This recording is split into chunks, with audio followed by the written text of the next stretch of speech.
nutrisi. Overnutrisi yang disebabkan over protein, over lemak, over karbohidrat, over ini, over itu.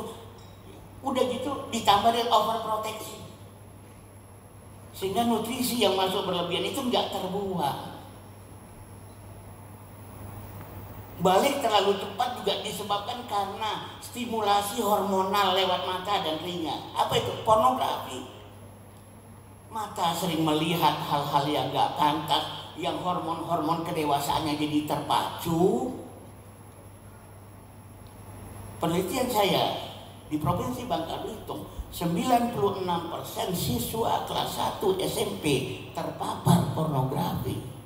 Di sana kok bisa orang kecerdasan tinggi tapi daya tangkap rendah? Saya bertanya-tanya karena dalam teori psikologi kalau kecerdasan tinggi itu daya tangkap ya tinggi.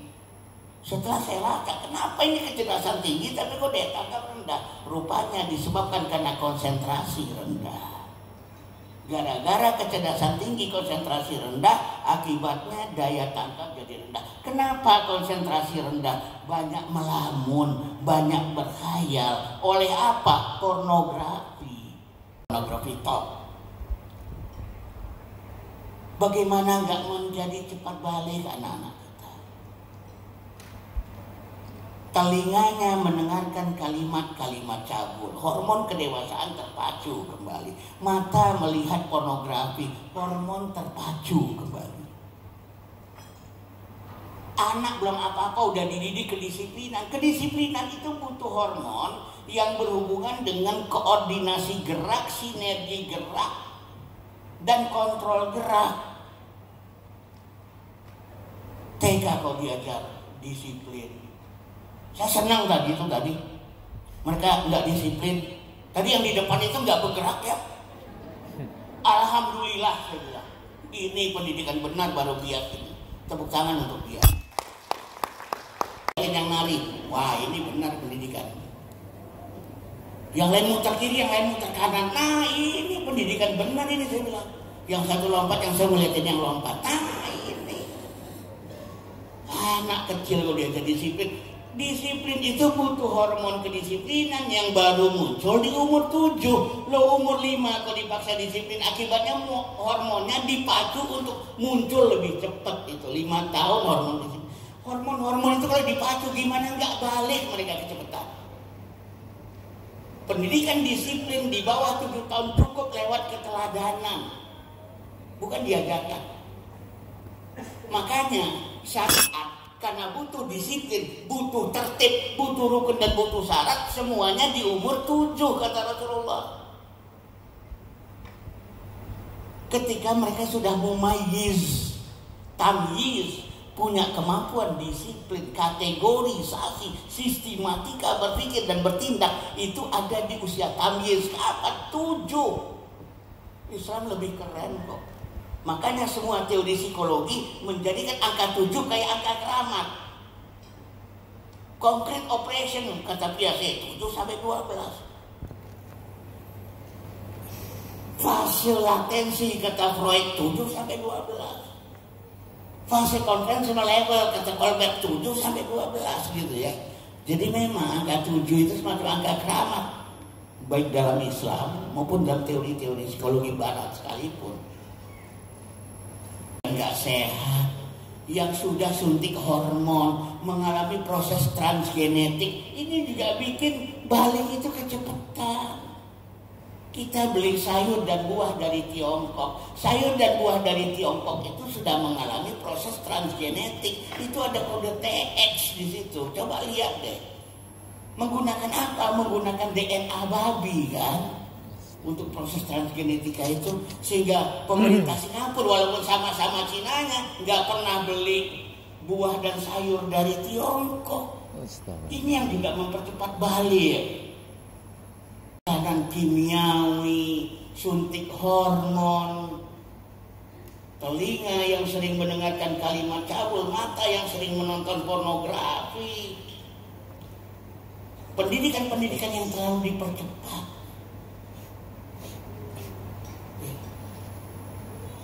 Termasuk pendidikan-pendidikan yang sudah dalam bentuk konkret operasional. Membaca, menulis, berhitung adalah proses operasional, proses operasi. Operasi penjumlahan, operasi pengurangan, operasi perkalian, operasi pembagian, operasi penggabungan huruf menjadi kata, kata menjadi kalimat, kalimat menjadi alinea, alinea menjadi tulisan. Itu semuanya operasi intelektual. Kapan wajar munculnya? 7 tahun.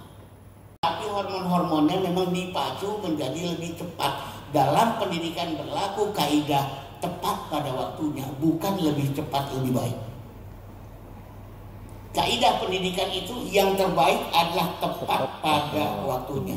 Tak berlaku kaidah lebih cepat lebih baik. Yang kedua, dalam pendidikan itu berlaku juga kaidah sudah mampu, sudah perlu. Udah mampu tapi belum perlu, nggak perlu diajarkan. Kalau sudah bisa diajarkan kalkulus, saya nggak kaget kok. Manusia itu cerdas-cerdas luar biasa. Tapi ngapain ngajarin kalkulus dalam perut? Emang menyelesaikan masalah apa? Sudah mampu, tapi kan belum perlu. Nah ini, kadang-kadang kita selalu bicara, dia udah mampu kok. Iya udah mampu, masalahnya udah perlu apa enggak? Saya pernah mendengarkan gadis Mesir 4 tahun bisa menyanyikan lagu 3 oktav dengan fase. Mampu, udah perlu enggak? Sebentar lagi pita suaranya rusak, nggak pernah bisa menjadi penyanyi merdu di kala dewasa. Zaman saya dulu ada Cica Kuswoyo, Sario Kuswoyo, Yowan Kanana, Irama Yasopa, Adi Bin Slamet gitu-gitu ya. Siapa yang jadi penyanyi dewasa bagus? Nggak ada. Itu pemenang-pemenang lomba dai cilik itu yang mana yang jadi dai sekarang? Itu lomba tahfiz di TV itu ya. Dan sebagainya. Karena selalu bicara tentang lebih cepat lebih baik, atau bicara tentang sudah bisa kok. Nah, akil itu berkembangnya akal, balik itu berkembangnya nafsu. Mari kita bayangkan kalau nafsu berkembang, sementara akal sebagai pengendali nafsu itu nggak berkembang. Apa nggak bencana? Apa nggak musibah yang kita ciptakan? Akhirnya ketika nafsunya bergejolak, akalnya belum kerja, yang penting nikmati saja. Soal hamil, emang gua pikirin katanya. Akalnya belum berfungsi. Maha engke katanya gitu ya. Gimana entar aja lah gitu. Bisa aborsi kok. Karena benar-benar dikuasai oleh nafsunya. Nafsu udah menjadi Tuhan. Artinya fungsi tanggung jawab. Balik itu fungsi reproduksi. Pada manusia, ketika fungsi reproduksi sudah aktif, muncul juga fungsi rekreasi seksual, bernikmat-nikmat secara seksual. Itu milik manusia. Hewan nggak punya kenikmatan seksual, cuma naluri seksual yang dia punya. Yang menikmati aktivitas seksual itu cuma manusia. Tapi tiba-tiba tanggung jawab belum ada, tapi sudah ingin bernikmat-nikmat. Mari kita bayangkan, kan ini sebuah peristiwa mengerikan. Sampai teman-teman, ada teman dari BKKBN Jogja waktu itu mengatakan, Bang Aat, umur tahun 2035 kita bangun pagi, jangan kaget, kita buka jendela, kita lihat di pinggir jalan ada siswa kita sedang nunggu angkot, ya berzina dulu lah di halte. Waduh ngeri, tapi itu yang kita takutkan 2035.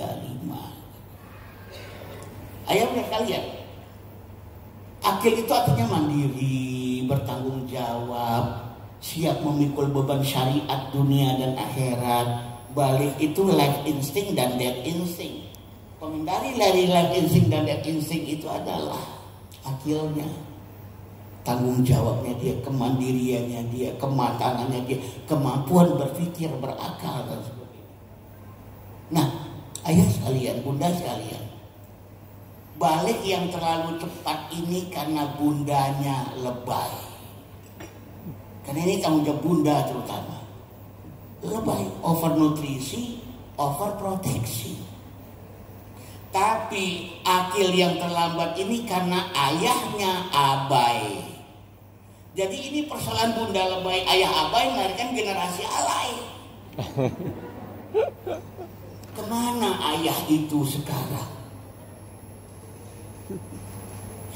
Saya pernah hadir dalam sebuah seminar, peserta 420 orang, ayahnya itu cuma 21. Hadir dalam sebuah, saya ngasih kuliah sekolah keluarga di Kota Bukit Tinggi. Itu pesertanya 300, ayahnya 7. Di Banda Aceh bekerja sama dengan Dinas Pendidikan Provinsi Nanggro Aceh Darussalam, kita bikin sebuah acara dengan tema.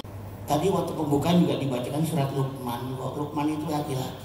Karena tokoh-tokoh pendidikan Islam dalam Al-Quran mah cowok. Mau diganti nama Luqman, muncul nama Ibrahim, cowok juga. Mau dicoret nama Ibrahim sebagai tokoh pendidikan anak, muncul nama Imran. Mau dicoret nama Imran, muncul nama Yakub, bapaknya Nabi Yusuf alaihissalam. Mau dicoret nama Yakub, itu muncul nama Zakaria.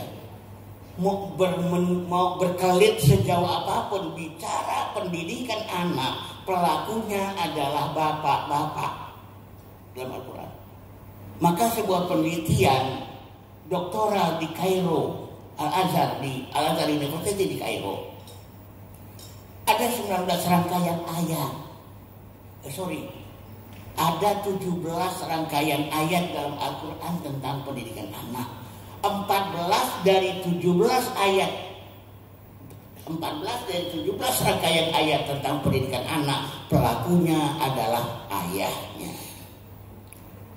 2 dari 17 rangkaian ayat tentang pendidikan anak, pelakunya adalah bundanya. 1 dari 17 rangkaian ayat tentang pendidikan anak, pelakunya adalah kedua-duanya. Ayah, kita nggak bisa berkelit. 85% ayat Al-Quran tentang pendidikan anak, pelakunya adalah bapak.